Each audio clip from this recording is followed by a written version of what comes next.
In addition to action permissions, we can also define action launch conditions. This means that actions in Workbox can be shown and hidden depending on different circumstances. This way, we may stop users from moving the workflow forward if some specified situation is not achieved. For example, we can define a task processing workflow that will not allow users to launch an assign action if the assigned to and description fields are not filled in. This way, we will ensure that the task will be described and will be assigned to someone. As you can see, the assigned to and description fields are empty. There is no action for us to launch. But if we assign a person and fill in the description, then you can see that we have the assign action available. When we click it, the workflow will move forward. Now I will show you how to configure the action launch conditions. By default, actions have no launch conditions defined. This means that they can always be launched. The launch condition panel is accessed through the action properties.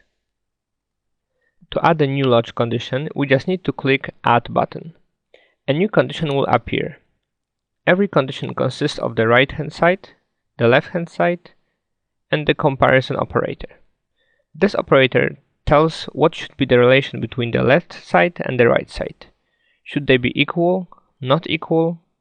Left side should be greater, smaller, greater or equal, or smaller or equal to the left side.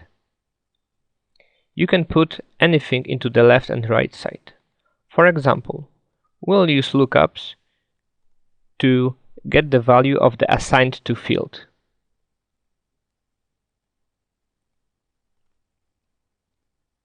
We want to make sure that the assigned to is not empty, so we'll select the not equal to operator and leave the right hand side empty. You may define many launch conditions. In our case, we want to make sure that the description will not be empty as well.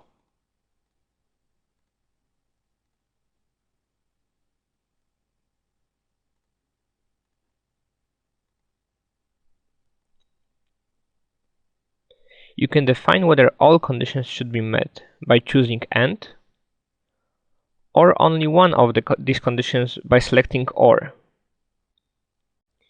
You may add as many conditions as you want and create a very complicated conditions for every action by filling the right and the left hand side and choosing the operator. You need to remember a few important things about launch conditions. First, they are taken into account every time we want to launch the action, regardless of the interface. So when viewing the SharePoint view form or item context menu, when using web services, when using the launch action activity or the self-timer, every time these conditions are verified.